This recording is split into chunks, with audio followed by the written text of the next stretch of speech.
So the flu is a disease that's caused by the influenza virus that we see every year. It's a very serious disease. It infects 5 to 10% of the population every year, and it kills between 30 and 80,000 Americans every year. The flu is dangerous because first of all, it's a bad virus to get. It can overwhelm your immune system, and it can cause disease and hospitalization, and even deaths in several different ways, including setting you up to get things like pneumonia or other infections. It also changes year to year. As new strains start to circulate and the virus mutates, it can evade our immune systems and reinfect you from year to year. Flu season depends a little bit on the geography. Some places see flu year-round. Most of the time in temperate climates, like in most of the United States, we'll see it during the winter period. It's usually about a 12-week period where the flu circulates at a high level, and that may vary from city to city across the country.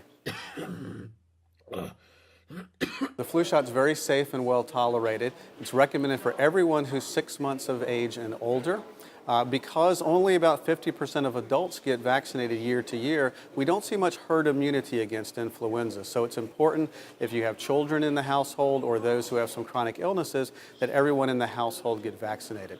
The vaccine's also very safe and effective in pregnant women and in breastfeeding moms, and it's important for those two groups to get vaccinated because that may be the only protection that the baby gets. So the influenza virus is passed through droplet spread, and droplets that you either cough or sneeze out into the environment. So a few things. It's important to tell kids to cough into their sleeve so their hands aren't out there transmitting the virus back and forth.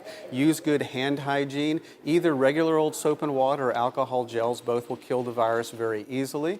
It's a good idea to spray down surfaces if there's been somebody who's infected. Any sort of household cleaner will kill the virus very effectively on environmental surfaces. And then just use some common sense. If the flu is circulating in your community, don't go into big groups, don't go around sick people. Keep particularly persons who are at high risk for flu away from people who might have the flu. It's very important if you think you have the flu to go ahead and call your physician and get in and get seen. There's an effective antiviral that's available called oseltamivir.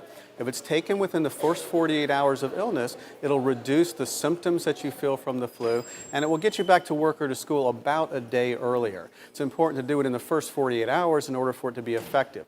Now, certain groups, such as kids with chronic illness or immunocompromised, or kids who are very sick with the flu, might benefit from getting oseltamivir outside of that 48-hour window. Influenza, because it's a viral disease, is not treated with antibiotics, as most viral infections are not, but it is common sometimes to get secondary bacterial infections like otitis media or sinusitis or pneumonia, either during the flu or immediately after, and they may need antibiotic therapy.